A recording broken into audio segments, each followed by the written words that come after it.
Friends, welcome to Sumanth latest tech YouTube channel. ఈరోజు వీడియోలో మనం ఒక ఇంపార్టెంట్ టాపిక్ గురించి డిస్కస్ చేయబోతున్నాం. అదే జియో, ఎయిర్టెల్ సిమ్ క్యారియర్స్ గురించి మన అందరికీ తెలిసిందే కదా. వాటి ప్లాన్ ప్రైజెస్ అనేవి దారుణంగా ఇంక్రీజ్ చేశారు అండ్ డేటా ప్యాక్స్ వ్యాలిడిటీస్ కూడా తగ్గించేశారు. దీనివల్ల నార్మల్ పీపుల్కి చాలా కష్టంగా అవుతుంది రీఛార్జెస్ చేసుకోవడానికి. సో దీనికోసం వీడియోలో డీటెయిల్గా ఎక్స్ప్లెయిన్ చేస్తాను. వీడియోని స్కిప్ చేయకుండా ఎండ్ వరకు చూడండి.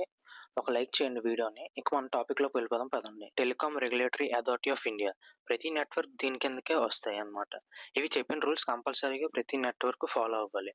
ట్రాయ్ కొన్ని న్యూ రూల్స్ తీసుకొని వచ్చింది కస్టమర్స్ కోసం. అవేంటో చూద్దాం ఇప్పుడు. డిసెంబర్ 2024న ట్రాయ్ అన్ని టెలికాం ఆపరేటర్స్కి టాక్ టైమ్ ఓన్లీ ప్లాన్స్ ఇవ్వాలని ఆర్డర్ ఇచ్చింది. ఎవరికైతే డేటా అవసరం లేదో కస్టమర్స్కి, వాళ్ళ కోసం ఇది డెఫినెట్గా యూజ్ అవుతుంది.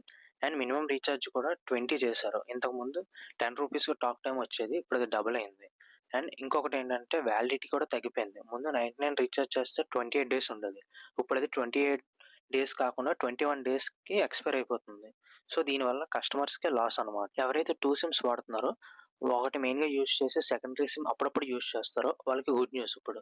ఎందుకంటే సిమ్ డియాక్టివేషన్ టైం అనేది 180 డేస్ వరకు ఎక్స్టెండ్ చేసింది ట్రాయ్. ఇంతకు ముందు అనేది 90 డేస్ ఉండేది. ఎలాంటి రీఛార్జ్ చేయకపోతే మన నంబర్ వేరే వాళ్ళకి ఇచ్చేసేది కంపెనీ అనేది. సో ఇప్పుడు దాన్ని 180 డేస్ వరకు ఇంక్రీజ్ చేసింది. దీనివల్ల కస్టమర్స్కి అనేది బెనిఫిట్ ఉంది. Jio, Airtel, Vodafone Idea, BSNL అన్ని లాసెస్లోనే నడుస్తున్నాయి ఇండియాలోనే. స్పెక్ట్రమ్ కొనడానికి వాళ్ళకి క్రోర్స్ ఆఫ్ రూపీస్ అవుతాయి.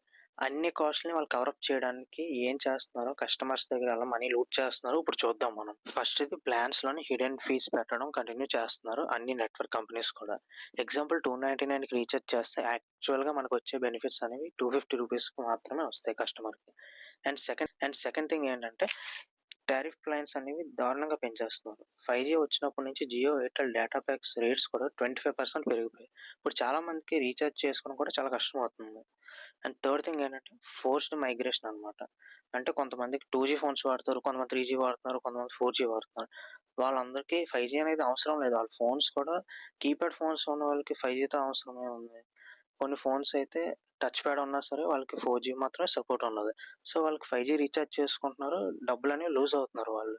అండ్ థర్డ్ థింగ్ ఏంటంటే వోడాఫోన్ ఐడియా, బిఎస్ఎన్ఎల్ వీళ్ళందరూ స్ట్రగుల్ అవుతున్నారు అనమాట. బేసిక్గా బిఎస్ఎన్ఎల్ అనేది 5G రేస్లో ఉండకపోవడం వల్ల ఇప్పుడు ఎయిర్టెల్ ఏం చెప్తే అది, జియో ఏం చెప్తే అది, వీళ్ళిద్దరూ మోనోపొలీ ఆడుతున్నారు. సో దీనివల్ల కస్టమర్స్కి వీళ్ళిద్దరు ఏం చెప్తే అది ఖచ్చితంగా వినాల్సిందే. ఇప్పుడు వాళ్ళు ప్రైస్ ఏం పెంచితే మనం కూడా ప్రైస్ హైక్ చేసిందే కొనుక్కోవాలన్నమాట. మనకి మాత్రం పైకి అన్ని కంపెనీస్ లాస్లో ఉన్నాయని మాత్రం చెప్పుకుంటే కానీ, కంపెనీస్ అన్ని లాస్లో ఉంటే వాళ్ళ సీఈఓస్, ఇన్వెస్టర్స్ మాత్రం బిలియన్స్ అలా సంపాదిస్తున్నారు. ఇదంతా ఇండైరెక్ట్గా కస్టమర్స్ లూట్ చేసి సంపాదించినవి ఆ డబ్బులన్నీ కూడా. సో ఇప్పుడు కంపెనీ సైడ్ నుంచి వాళ్ళు ఏమేమి చేయాలో అవన్నీ చేస్తున్నారు. సో మనం ఎలా జాగ్రత్త పడాలో కొన్ని టిప్స్ చెప్తాను ఇప్పుడు. రీఛార్జ్ చేసే ముందు ప్లాన్ డీటెయిల్స్ని క్లియర్గా చూడండి. హిడెన్ ఛార్జెస్ ఏమైనా ఉన్నాయా లేదా క్లియర్గా చెక్ చేసుకోండి రీఛార్జ్ చేసే ముందు. అండ్ సెకండ్ థింగ్ ఏంటంటే అన్నెసెసరీ యాడ్-ఆన్స్ని రిమూవ్ చేసేయండి, అవాయిడ్ చేయండి వాటిని కంప్లీట్గా. కాలర్ ట్యూన్స్ కోసం, ప్రీమియం సబ్స్క్రిప్షన్స్ కోసం, ఓటీటీ సబ్స్క్రిప్షన్స్ కోసం అని అసలు మనీ అనేది వేస్ట్ చేయొద్దు. థర్డ్ థింగ్ ఏంటంటే బిఎస్ఎన్ఎల్ ట్రై చేయండి. ఎందుకంటే 5G అనేది త్వరలో తీసుకొస్తుంది బిఎస్ఎన్ఎల్ కూడా. సో గట్టి కాంపిటీషన్ ఇస్తుంది మిగతా కంపెనీస్ కూడా. బిఎస్ఎన్ఎల్ అనేది కాంపిటేటివ్ ప్రైజెస్ పెడుతుంది కాబట్టి ఇది నేను ప్రైమరీ సిమ్గా యూజ్ చేయమని సజెస్ట్ చేయను, కానీ సెకండరీ సిమ్గా మీరు ట్రై చేయొచ్చు బిఎస్ఎన్ఎల్ అనేది. ట్రాయ్ అఫీషియల్ వెబ్సైట్లో కంప్లైంట్ చేయండి. మీకు ఏమైనా అన్ఫేర్గా ఛార్జెస్ చేసినా, హిడెన్ ఫీజు ఉన్నా, మీకు ఏమైనా కంపెనీస్ మీద ఫీడ్బ్యాక్ ఇవ్వాలనుకున్నా సరే, జియో మీద కానీ, ఎయిర్టెల్ మీద కానీ ఏమైనా మీరు ఫీడ్బ్యాక్ ఇవ్వాలనుకుంటే మీరు అఫీషియల్గా మెయిల్ చేయొచ్చు, లేకపోతే ట్రాయ్ వెబ్సైట్లో మీరు ఫీడ్బ్యాక్ అనేది ఇవ్వచ్చు వాళ్ళకి. సో దీనివల్ల కంపెనీస్ అనేవి తెలుసుకుంటాయి కస్టమర్ ఫీడ్బ్యాక్ అని కూడా. సో ఇప్పుడు మీరేమనుకుంటున్నారో కింద కమెంట్ చేయండి టెలికాం కంపెనీస్ గురించి. మీ కమెంట్స్ అన్నిటికీ నేను రిప్లై ఇస్తాను, చదువుతాను కూడా పక్కాగా. సో ఈ వీడియో మీ అందరికీ నచ్చింది అనుకుంటున్నాను. Don't forget to like, share and subscribe to my YouTube channel Sumanth latest tech. Next వీడియోలో కలుద్దాం. Thank you so much for watching.